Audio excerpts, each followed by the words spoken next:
It's a huge one. Yeah, like this is once in the summertime. I can't believe he ate the whole thing.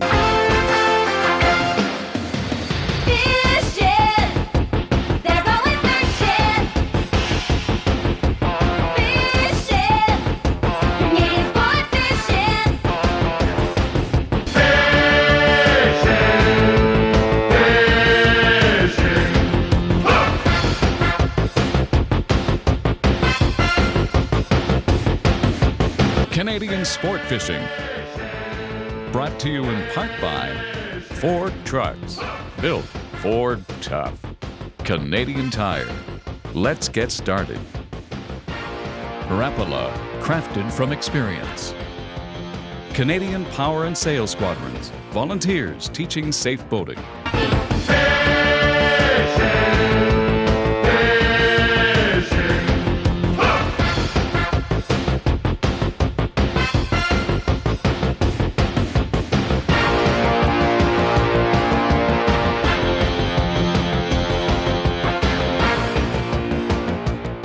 Right, Paul? Is it a pike or a walleye? I think it's a walleye. She's pulling straight down. Not very big. Okay, hold on. You know what? Keep him in the water. Okay. Barb, do you have one on too? Yeah, I think it's just a small one. Okay, you know what? Reel it right up. Okay. And flip it right up into the air. Oh, okay. Because you hooked it really well. And perfect, and I'll grab it. This is kind of neat. We had like a lull trying to find the walleye, and this is our first double header. And Barb, you hooked this fish perfectly right in the roof of the mouth. Wow. Now, you know, I'm going to hold the jig there. You know what that means? What does that mean? That means that, let me just unhook it and I'll explain to you. Your jig is going along the bottom, right? Yes. And the fish came down on it. That's why it's hooked in the roof of the mouth. Okay. So it's one of the best places to hook the walleye because the top of their heads are very hard. Wow. We're going to release this guy. Okay. Paul's got a bigger one. I'm probably going to release his too. You're doing very well, Barb. Well, thank to you. get those fish on plastic. Okay, now, this guy isn't huge, but you know what? We're going to use a net because I want to talk about this net. You're using just a twister, right? Is That's that still correct. That's the power bait. Yes, Good. the white beige colored power bait. Yeah, I like it when they take the jigs that deep because it tells you that they're very aggressive. Now you'll notice that we are using a rubber net, and this one is bigger. And when you're fishing up here like Rufus Lake, you know, you can get some big walleye up to 10 pounds, pike up to 20 pounds. So a net like this that's heavy duty, you can see that the shaft is square. So it's actually stronger than the round ones, and it's rubberized. And this net also is made by Lucky Strike, so it's ideal because the hooks, if you're using like a crankbait or a spoon, won't get caught in it. So it's a very smart thing to have a net like that. Now look at how this walleye took the jig. Look at this, upside down walleye, jig head way down in the throat. Barb, did he want that lure? Oh yes, now, he was hungry. Now, Woo. only do this if you're a professional, okay? I'm holding the mouth open with one finger, and yes, they do have teeth. With my other finger, I'm trying to slide it down because Paul, Dr. Goddard, is going to use the hemostats and remove this. Two-man job because we don't want to hurt him. And he took the tail. Yeah. Okay, now, can you grab that measuring device? I'm going to show the viewers what the ministry is doing up here. Now, on the Rufus chain of lakes, there is a slot limit. And this is what the ministry has done. It's kind of neat. They've got a tape measure that goes to 3 feet, 36 inches, and it's got centimeters up top. And you can see it's like a no-brainer. Green means you can keep the fish. So fish up to 16 inches or 41 centimeters you can keep. Fish that are in here in this red zone have to be released. So the slot limit is literally 16 to 22 inches. And if the fish is larger than 22 inches, you can only keep one. So let me just get a measurement.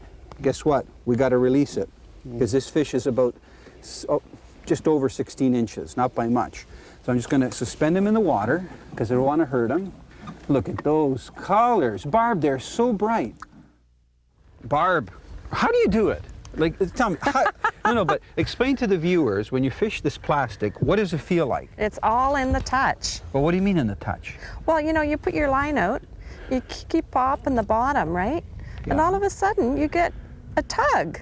Okay, let me get the net, because we're going to get that tug into the boat, and we're going to use our tape measure to see how big it is. So, Barb, can you just come on up here? Sure. This is good because then I get to sit down. Oh, yeah. You know, it's really comfortable. You know, this is probably what the guys that come up here for, especially for shoreline, would keep for eating. So we're gonna measure it. And you hooked them perfectly again in the roof. I'm just going to pass you the net, Barb. If you can Okay. just put it in the back Sure. there. How long do you think that walleye is? Maybe 14. 14 inches. Okay.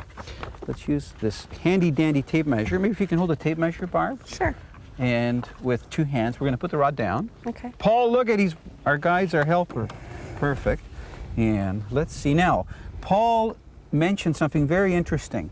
If you look at this diagram on the chart, notice how they show to actually squeeze the tail. That's something that I didn't think of, because they want to make sure that if the fish falls in the slot limit, it's going to be released. So when you put your fish down, and I'm going to show you here, see like this, and the tail is wide open, it's going to measure just under 15 inches. Man, you were close. When you pinch the tail together, it's going to give it some length. It is 15 inches. So we've added ½ an inch by squeezing the tail together. Now you guys that fish tournaments, you know when you have a minimum length of fish like a 12-inch bass, that's a good tip. Instead of just having that tail spread open, push that tail together because you get up to ½ an inch length. And in fact, that is the length of the fish. All you're doing is, it's like if you were being measured, if you stick your toes out, you know, you're a little longer than if you're flat-footed. I never tried that when I was a kid. And now, should we keep some of these for eating? I think so. Sure, lunch. Okay, Paul, we got the live well going. Yes, we There's do. water. You be careful. You know there's sharp spines, right? Yes. Perfect. Now, while Barb goes back to fishing and Paul, I'm going to explain to you our little system that we've done here this morning.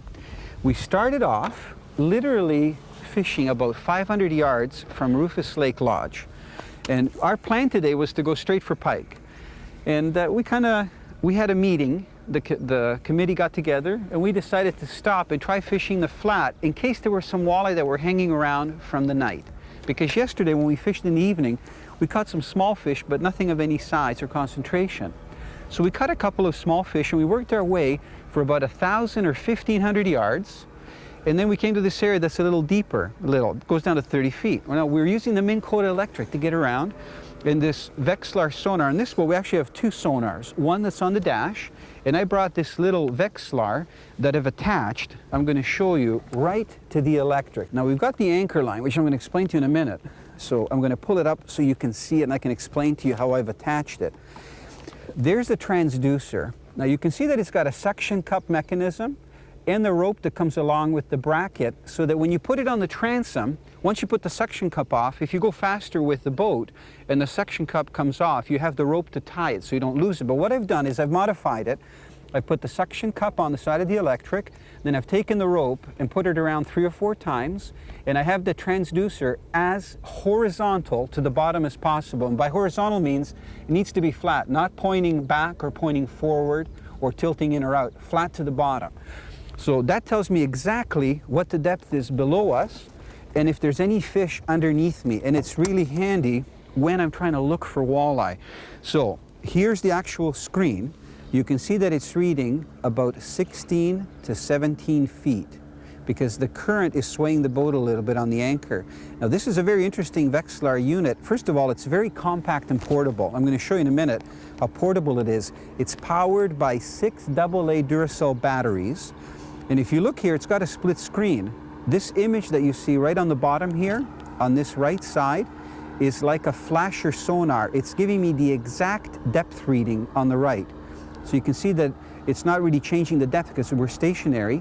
This is the scroll, like a standard liquid crystal. So it's showing me the image as it's rolling. So this is a very accurate sonar. It's called an LC10 made by Vexlar.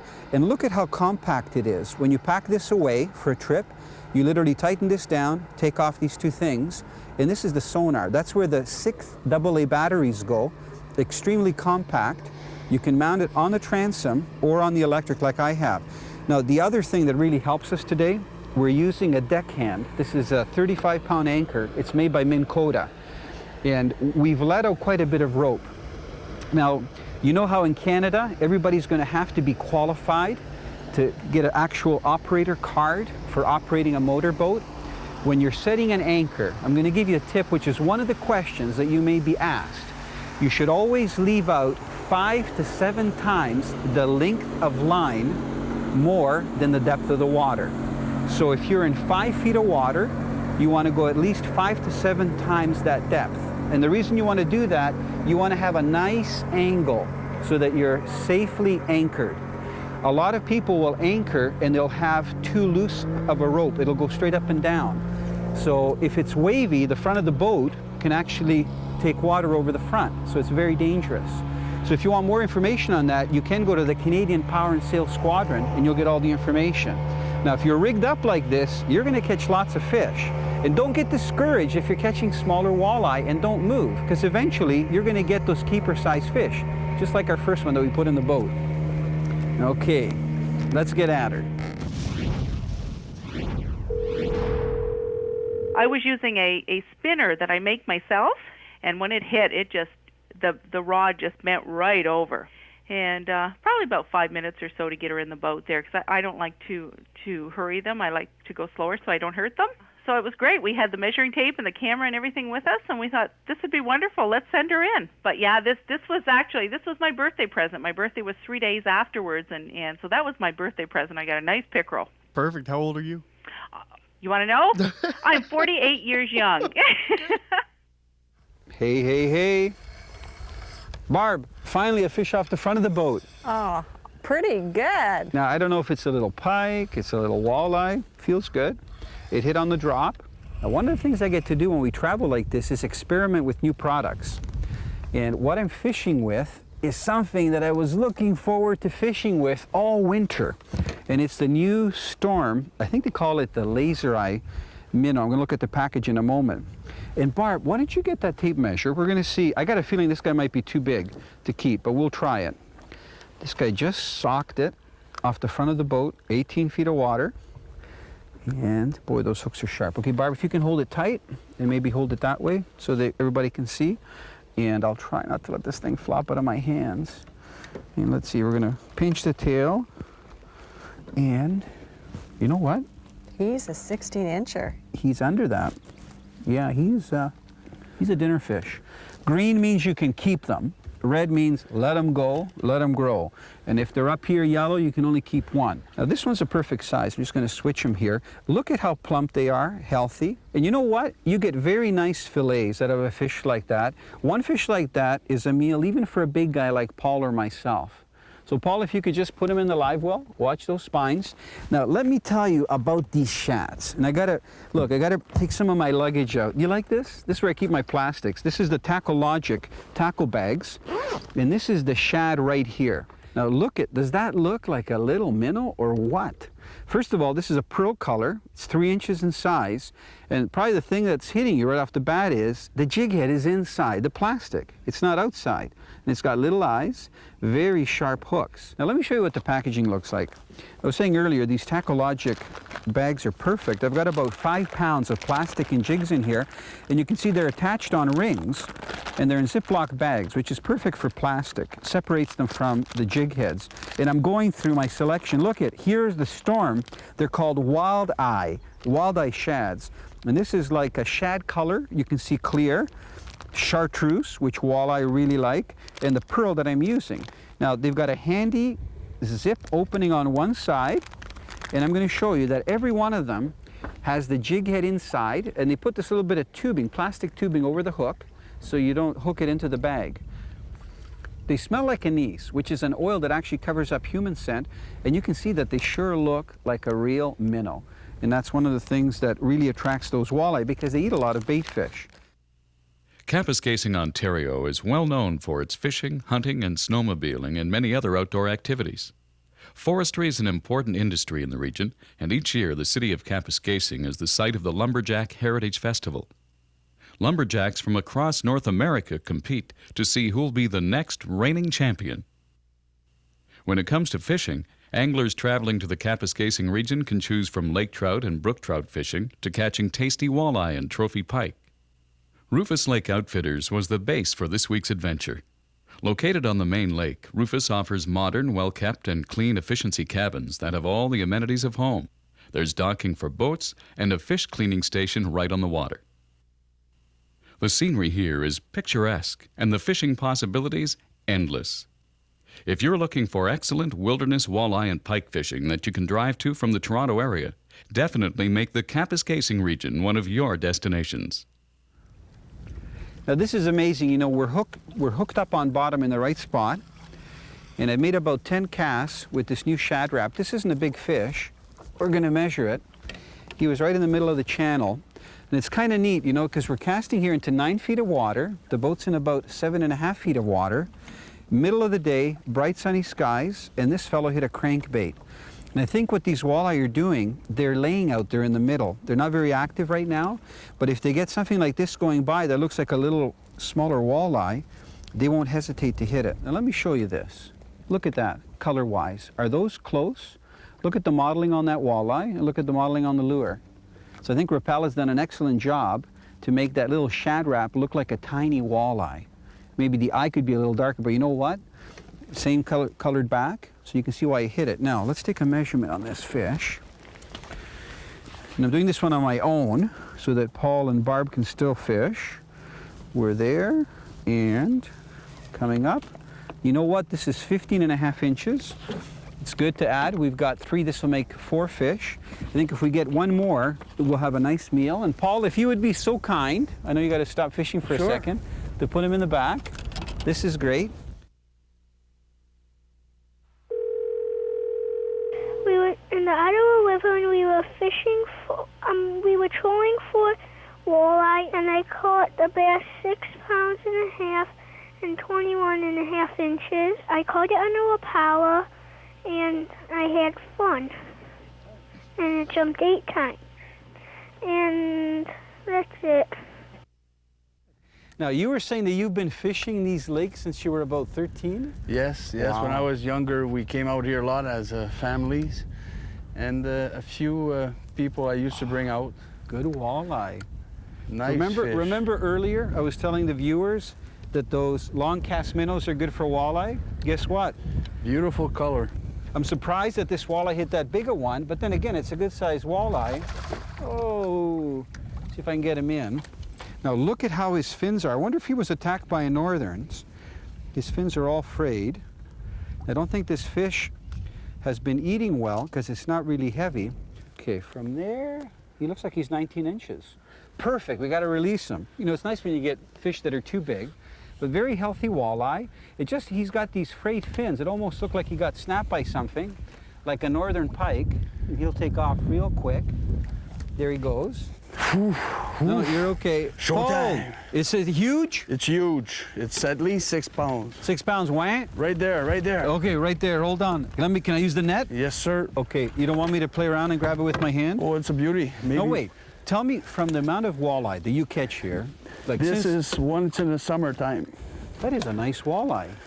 And wait a second, you didn't even get it on a real minnow. Real plastic worms, they do work. Good walleye. You know what? We're gonna get the seat wet. That fish looks like it's about 8 pounds. What do you think? It's Now, good for me. I'm gonna wet my hand because we're gonna release this guy. Can we measure it, love? Yes, we're gonna measure it, and I'm gonna hold it up. And boy, he ate. Let's show him. Can you see that plastic minnow down there? Remember the commercial? I can't believe he ate the whole thing. Beautiful, Now- nice size head, good Now, shake. You'll notice I have my hand underneath the gill plate here.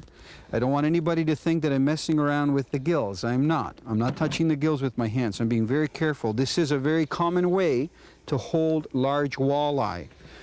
And what we're going to do here is take a measurement, and then we're going to get him in the water real quick. Now, Rick, the owner of Rufus Lake Lodge, was very creative. Look at this. He took an eaves that you'd have on the roof of a house. He cut a piece of wood to fit it the right size, and he screwed it on either end. What a neat way to make a measuring device. So what we're going to do here, I'm going to, without hurting the fins or anything, I'm going to put the tail there. Now I'm still going to keep my hand there in case he thrashes. I'm going to move my head until that tail is square. I'm going to squeeze it just like that. That fish is 27 inches long. Wait, what is that? You're not breathing. Yeah, sweetie. I'm pumped. I'm pumped. You're pumped. Okay, you I'm know pumped. what? Barb has the camera ready. This shot's going to be for the website. Now, you're not cutting the fish off here. I know it's huge, right, Barb? Yes, Do you it's see it huge. okay? Yeah. Let me do the thing like that. Is Oh, that it's even beautiful. bigger? Yeah. You guys look great. Thank you. Thank you very much. You're smiling. Perfect. Now, about- that picture is going to be on our Canadian-Sport-Fishing website. And you know what, Barb? Take one more horizontal, because, I mean, this is a big fish, and then we're releasing it, Barb. Okay. That fish was in about 3 feet of water, 4 Yeah, feet of water. 4 feet of water. Okay, ready? I'm going to go How like about a this time. horizontal Yeah, one? and then we're going to release it. Oh, that looks awesome. Try to smile, okay, Paul? Smile. Okay. You did Thank well. you. Perfect. Oh, Okay. oh, We're going to get this fantastic. baby back in the water. Let And me to help you with revive the it, net. yeah, I'm going to put it in the net. Okay. And I'm going to hold it in the water because I want it to be fine. So I'm going to just very gently ease it down. And as soon as I have it in the water, I'm going to turn it. This guy is so healthy. It's a jumbo walleye, Jumbo Doré. Oh man, okay. Oh, You want man, it to it go? had I'm power. okay. I'm okay. I'm not hurt. Okay. I'm just a little wet. That was a nice fish. It had power. Excellent power. Now, I Just like rare. Perfect. you've been fishing all your life. And you still got a little bit of spaghetti knees. Yeah, when you saw always. them. That's why we come back. It's No, the- you got to realize. Look where the shore is here. We are like 15 feet from shore. And Paul was saying, I just had one pull my grub off, and he'd reel his grub up, and it was hanging.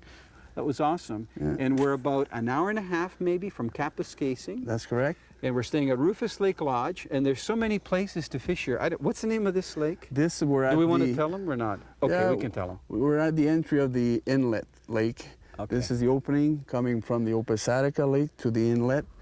And we've got a little bit of current. We started at 15 feet. We're Work up their to way about in. 5 feet.